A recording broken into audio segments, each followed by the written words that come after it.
Բարև ձեզ, Factor TV հյուրը Ալիգ մեդիայի հիմնադիր Արսեն Խառատյանն է, ողջույն պարոն Խառատյան։ Արդյոք դուք կհամարեք, որ մոտ է կաթողիկոսի Գարգին II-ի շուրջ իրադրության, այսպես հանգուցալուծումը հաշվի առնելով 13 բարձրաստիճան հոգևորականների արքեպիսկոպոսներ, եպիսկոպոսներ հայտարարությունը, ցանկացողները կարող են ամբողջությամբ ծանոթանալ, շատ սեղմ ասեմ, որ նրանք կաթողիկոսին հեռացումն են պահանջում եւ ասում են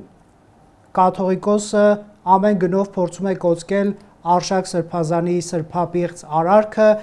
դառնալով սրբապղծության հովանավոր, մենք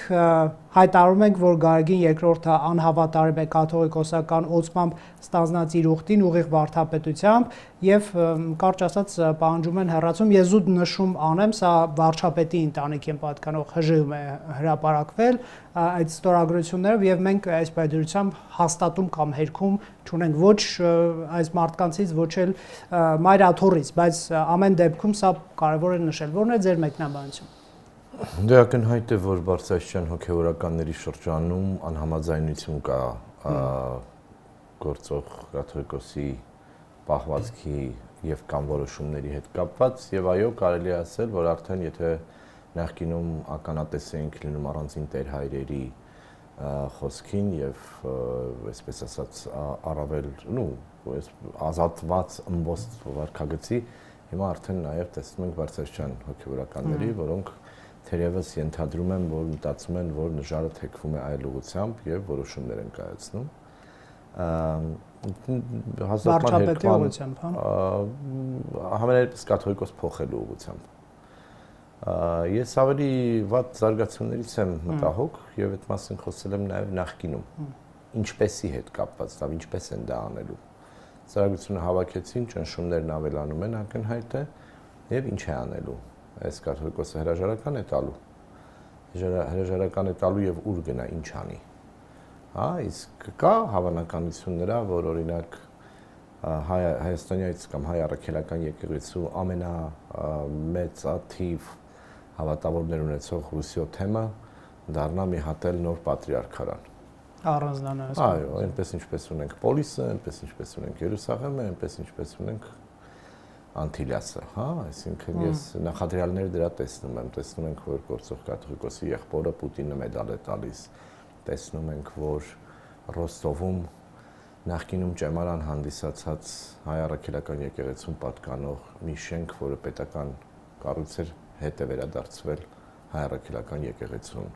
իսկ գուցե մի հատ էլ առանձին ճեմարան ունենան այնտեղ եւ ինչ-որ ալտերնատիվ զարգացում ունեն, չգիտեմ։ Իմ մտահոգություններն առավելապես այդ մասով են եւ արդեն իսկ գոյություն ունեցող բաժանումներով մեր եկեղեցու այս տարբեր օջախներն ունենալով մի հատ էլ կարող է նորը ստեղծվի, չգիտեմ։ Պարոն Խառատյան, այս իրավիճակի առանձնահատկությունը նրանով է, որ սա ոչ թե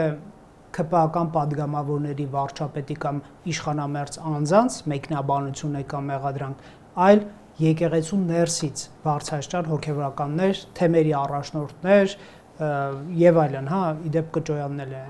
պահանջում կաթողիկոսի հեռացում, նրան մեղադրելով տարբեր բաների մեջ։ Այ եկեք սրա հետ հարաբերվենք։ Սա փոփոխությունների սկիզբ է, թե ասենք Գարգին II-ին իդեպ կոնկրետ մեղադրանք են առաջադրում, ասում են Արշակ arczepiskoposi առնչությամբ այդ տեսանյութը որ կա, քննչական կոմիտեն հաստատում է դրա իսկությունը, մինչդեռ ասում են կաթողիկոսը առ-ոչինչ է հայտարարել այդ հանձնախմբի հա եզրակացությունը կոնկրետ անձի վերաբերյալ եւ այստեղ է ոնց որ մեղադրանքը սկսվում։ Եթե մի պահ վերանանք նրանից, որ խոսում ենք հայ առաքելական եկեղեցու մասին, դիտարկենք, որ սա քաղաքական գործընթաց է։ Բացառապես քաղաքական գործընթաց է, այստեղ կրոնական հոգևոր եւ իրավական հատվածները երկրորդական են։ Գործիք են, հա։ Դե եթե քննչական կոմիտեն ասում է, որ այդ տեսանյութի իսկությունը իրական է, ուրեմն պետք է հասկանալ, թե այդ որտեղից դա հայտնվեց եւ արդյոք գործող քաղաքական մեծամասնության կողմից վերահսկվող պետական անվտանգային կառույցները այստեղ ներգրավված են եղել եւ արդյոք այստեղ օրենքի խախտում չի եղել նախ եւ առաջ։ Երկրորդը, որ դրա համար եմ ասում, որ իրավական տարածքից դուրս է եկել, սա քաղաքական ճնշումների տիրույթ է։ Այո, ինչ որ իմաստով գուցե կարող ենք բնութագրել որպես այսպես ասած խորտակվող նավից փախչողների, որտեղ այդ հոգեվորականները, որոնք որ հիմա սկսել են խոսել, ժամանակին այդպես չէ, որ այս վեհապարի դեմ ինչ-որ բաներ էին ասում, շատ լավ են հարմարված են։ Այնպես ինչպես օրինակ հանրապետականներից որոշները հեղափոխության ժամանակ շատ արագ կողմնորոշվեցին, մաքրվեցին, հիմա էլ խորհրդարանում են։ Չկան այդպիսի մարդիկ, կան, չէ։ Այսինքն սա է, շատ պարզունակ քաղաքական գործընթաց դարձավ, տեսնենք ինչպես կհանգուցալուծվի, ակնհայտ է, այո, որ պետություն եկեղեցի այս առճակատման մեջ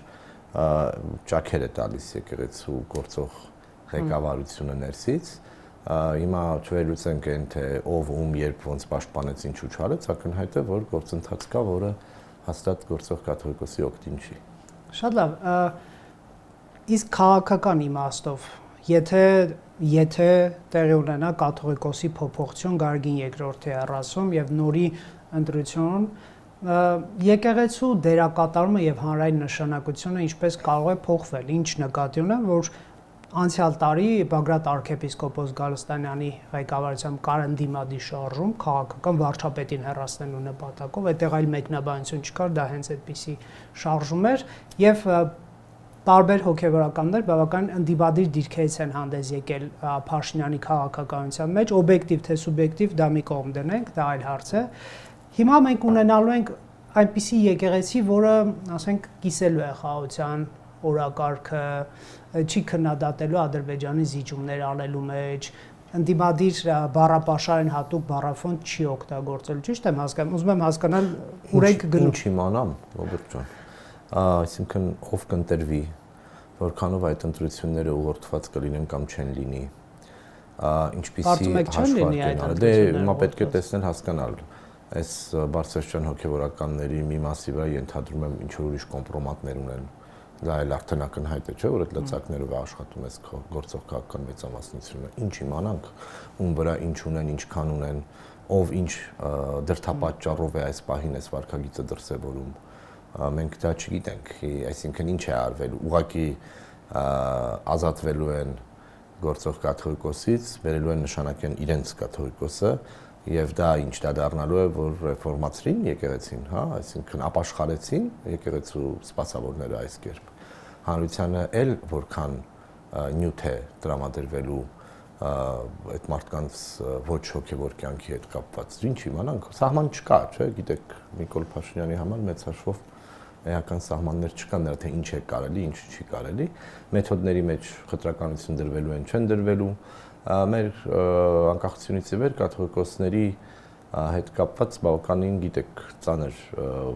օրինակներ են ունեցել, մեկն Վազգեն վեհապարի մահվանից հետո, երբ առաջին քաղաքական մեծամասնությունը փորձեց Գարեգին առաջինին Անտիլիասից բերել այստեղ եւ նպատակը գոնե հռչակված այն էր, որպեսզի Անտիլիասն ու Էջմիածինը միավորվեն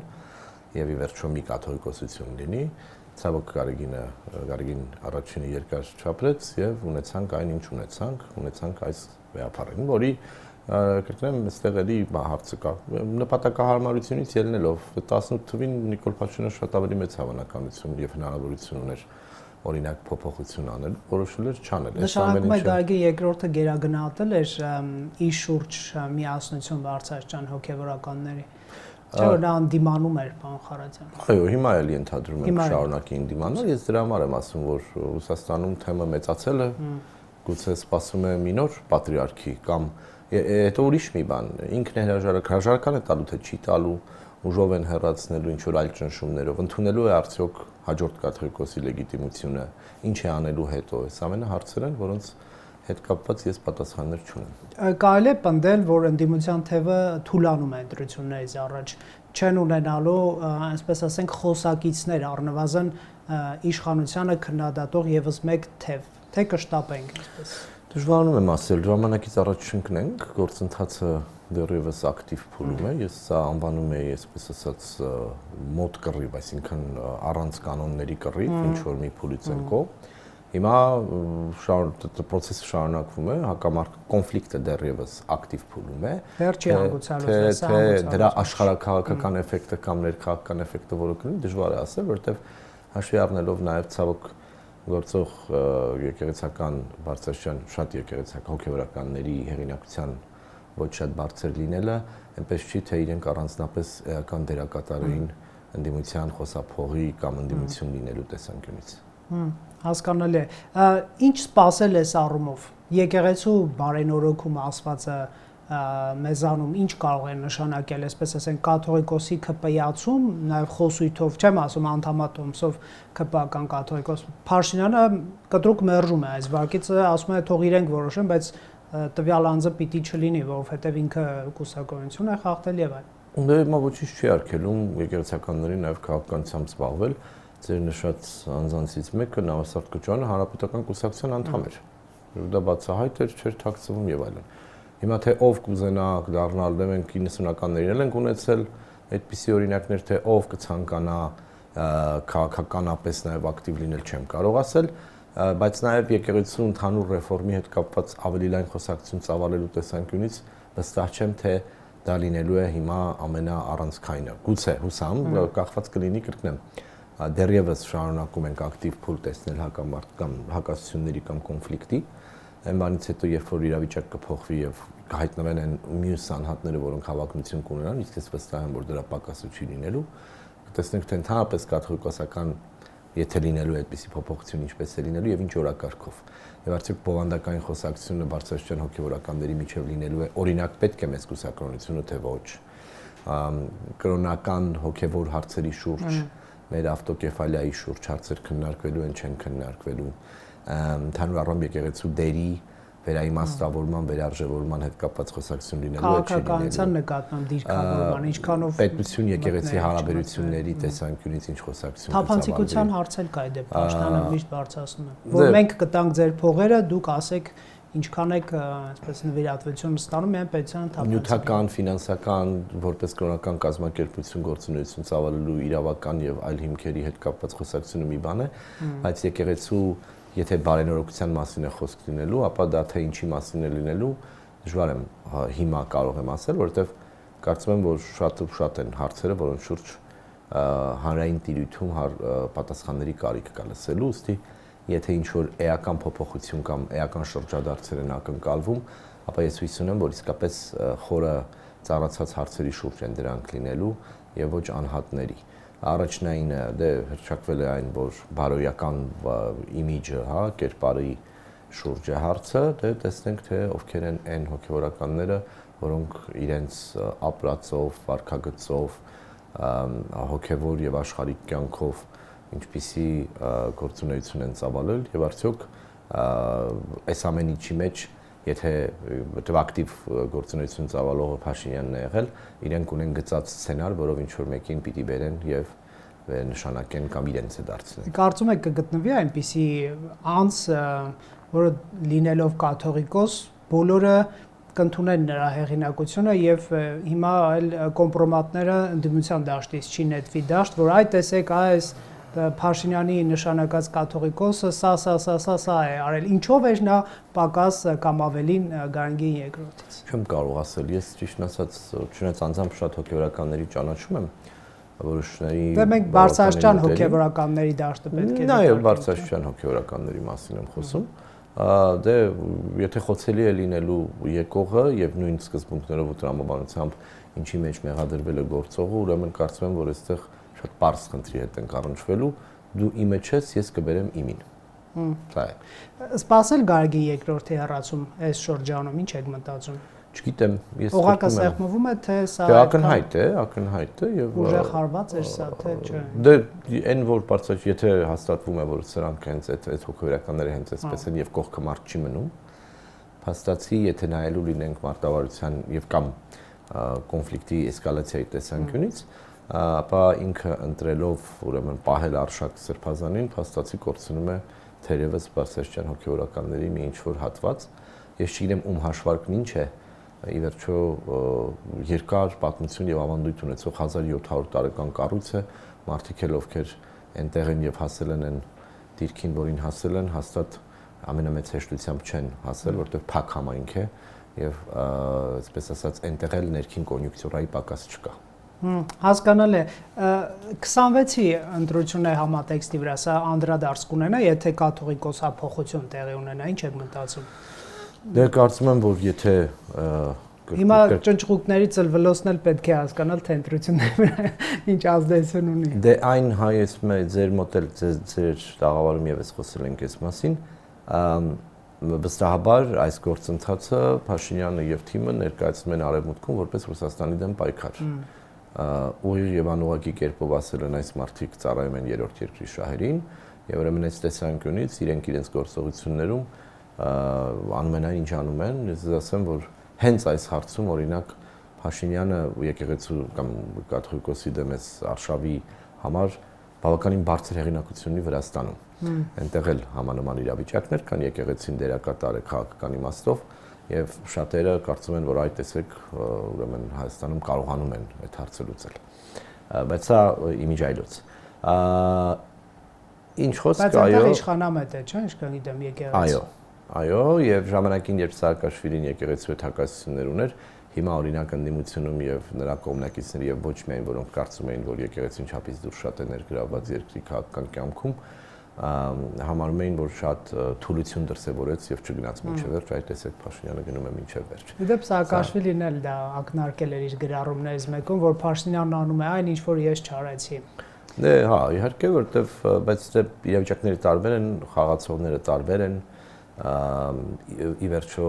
Իլիա Պատրիարքի հեղինակությունը այնուամենայնիվ շատ ուրիշ մակարդակի է այդ երկրում Վրաստանում կրոնականությունը կամ այսպես ասած եկեղեցու հետ հավատավոր հատվածը բավականին ակտիվ է, շատ է եւ էական ի տարբերություն մեր երկրի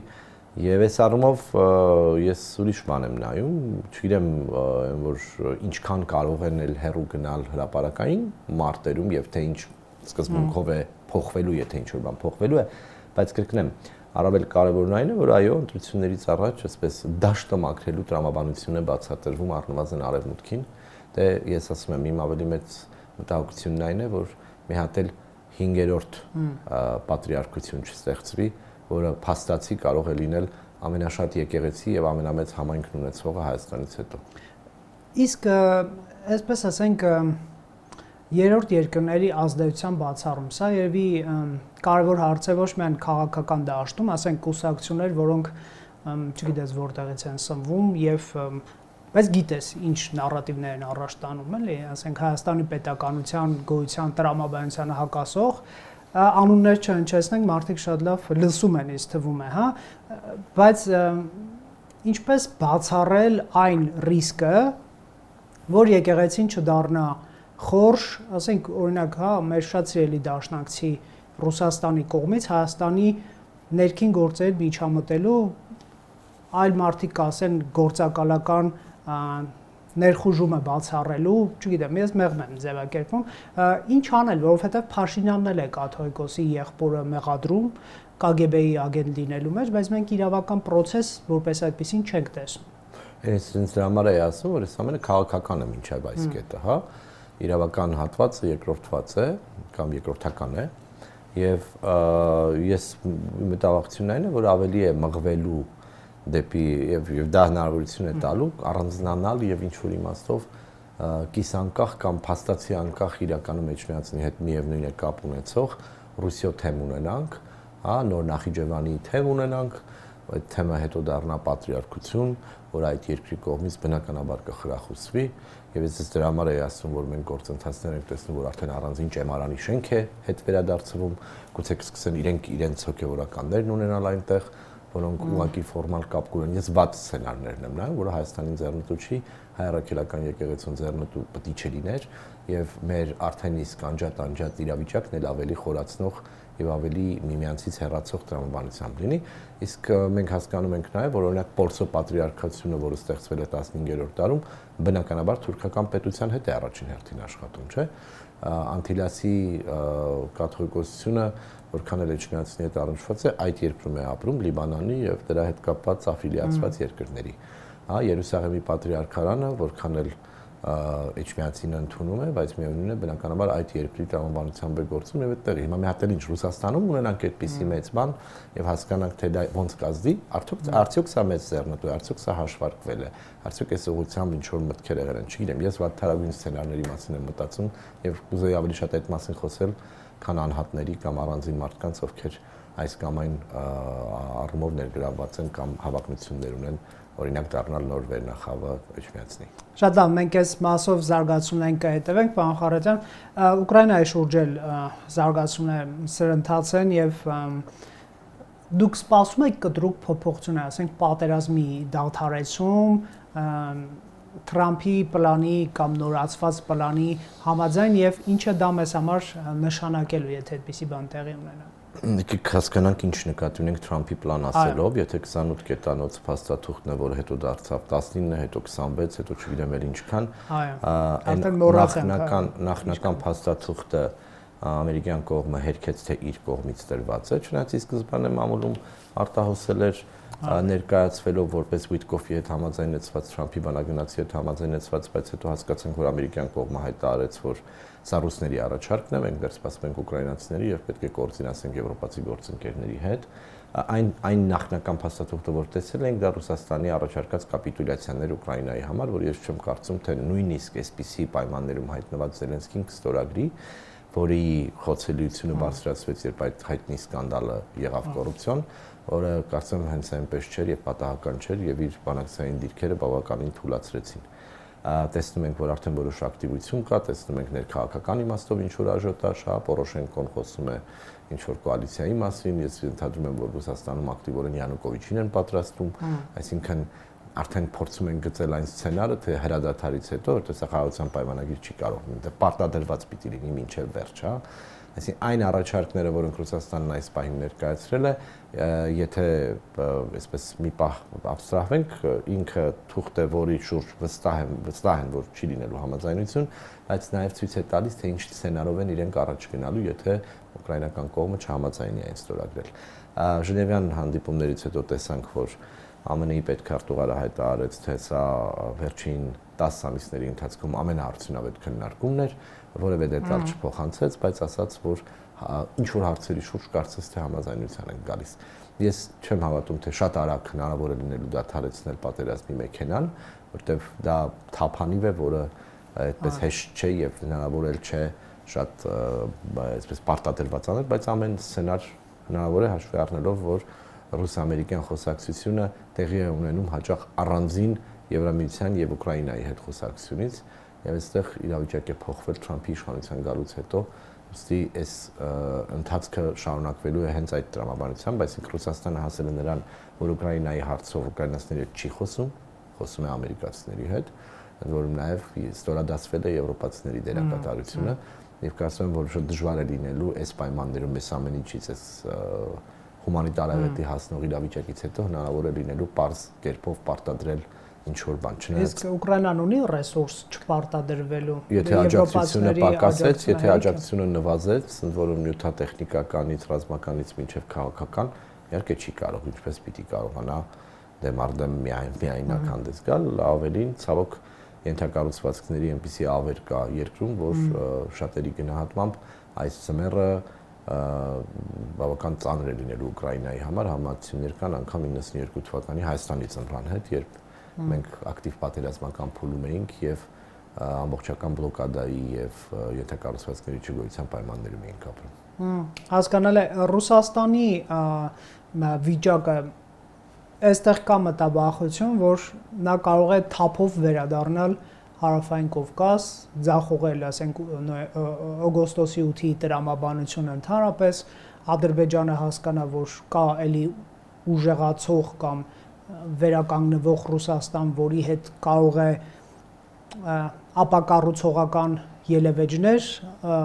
ներմուծել հայ-ադրբեջանական process, չգիտեմ, էլի հիշեն այսպես արտատարածքայնության բաղադրիչի մասին եւ այլն։ Դուք ունեք նման մտահոգություններ, թե Ամերիկայի ներգրավումը այս բանը այնպիսին է, որ Ալիևը չի համարձակվի նման քայլերի գնալ։ Չգիտեմ, Ալիևը ինչի կհամարձակվի, Ալիևը կարծես թե ակտիվորեն փորձում է խաղաղության այս պահի այն օրակարգը, որտեղ ինքը ակտիվ դերակատար է, դա առաջ մղել։ Ես չափազանցված եմ համարում Ուկրաինայում պատերազմի հնարավոր հրադադարից հետո, կգնեմ դա խաղաղության պայմանագիրը դժվար եմ պատկերացնում։ Դադարեցման մասն է։ Այո, որ Ռուսաստանի ձեռքերն ազատվեցին, հիմա կգա կսկսի ակտիվորեն Հարավային Կովկասում կամ Կենտրոնական Ասիայում այլ գործողությունների մղել,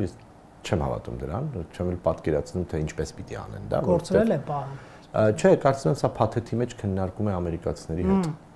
Այսինքն մենք էլ փաթեթի մաս ենք, այսպես ասած, որովհետև այդ մասին շատ ենք խոսել։ Իսկ ով է ասում թե ռուսները թրիփին դեմ են։ Ոչ մի անգամ չենք լսել այդ մասին։ Ավելին, մենք տեսել ենք, կրկնեմ, որ նույնիսկ այդ Ղազախստանից հացահատկի գալու պայմաններում Ադրբեջանում Ռուսաստանը կրկին օգտվեց դրանից, ցույց տալով, որ սարքեպատները ինչ է եղել, կառուցել ենթակառուցվածքներ, ես էլ իմ օգտվելու տարածքն ունեմ այդտեղ։ Կարծեմ Ռուսաստանը ընդհանրապես այս ճանապարհի մասով դեմ չէ թրիփին, բայց նաև կուզի ունենալ, կուզենա որպեսզի լինի նաև Իրանով համանման ճանապարհ, էս է իր մոտեցումը։ Իսկ թե որքան ագրեսիվ կարող է վերադառնալ ռեգիոն, ես դա դժվար եմ պատկերացնում, հատկապես հաշվի առնելով այն նոր իրողությունները, որոնց տրամաբանության մեջ են գործում, այսինքն Հայաստանն ու Ադրբեջանը երկկողմով ինչ որ հարցեր են պայմանավորվում, համաձայնեցնում, այդտեղ նույնիսկ եթե ցանկություն ունենան, շատ դժվար կլինի այսպես պարզ կոպիտ կերպով խափանել գործընթացը եւ կարծում եմ, որ նաեւ շահերի մեծ էական,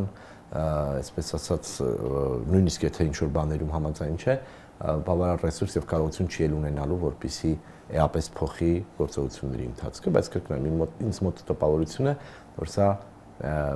Ալյասկայում քննարկվածը միայն Ուկրաինան չի եղել, բնականաբար եղել է մեծ պատկերը եւ տարբեր հարցերի շուրջ համաձայնություններ կան, որոնք դանդաղ ընթացքով այժմ իրականացվում են, որտեղից դուրս չի մնում նաև Սիրիան, որտեղ ինչպես տեսնում ենք, ռուսներն այնուամենայնիվ իրենց ներկայությունը պահպանում են, իսկ այն մասը, որ դուրս են բերել տարել Լիբիա միջերկրական ծովում, էլի են ամրապնդվում, այսինքն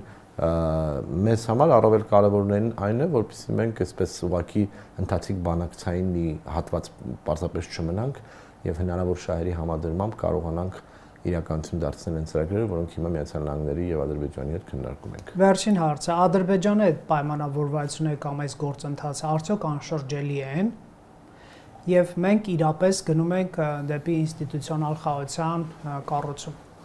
Ոչ, կարծեմ անշրջելի չեն, անշրջելի կդառնան այն կետում, երբ մենք շատ կոնկրետ նաև ֆիզիկական ենթակառուցվածքների եւ առանձին ոչ միայն մեր ներքին խաղացողների ներգրավվածության մասշտաբները հասկանալի կդառնա, ինստիտուցիոնալ կամ համապարփակ խաղաղության հասնելու համար դեռևս ժամանակ կա, երկար կարող է տևել եւ այս պահին այո, ես ցավոք կարծում եմ, որ որևէ պահի Ադրբեջանը կարող է, եթե այդպիսի որոշում լինի, ամբողջությամբ փոխի ռետորաբանությունը, հետ գնա նախիկին խոսույթին։ Սա չի նշանակում, որ նրանք դա անելու են։ Ես չեմ կարծում, որ դա նրանց ձեռնտու է։ Ես կարծում եմ, որ Ադրբեջանն այս փուլում հենց այս փաստաթղթով եւ հենց այս տրամաբանությամբ առավել հետաքրքրված է առաջ շարժվել։ Հենց սա է պայմանավորված, պայմանավորված այն հանգամանքը, որ առանձնապես չենք տեսնում ռետորաբանության էական փոփոխություններ կամ օրինակ Փաշինյանի իշխանության դեմ կամ Հայաստանի ներքաղաքական կյանքում իրենց ունեցած լծակներով ներգրավվելու օրինակներ։ Այսինքն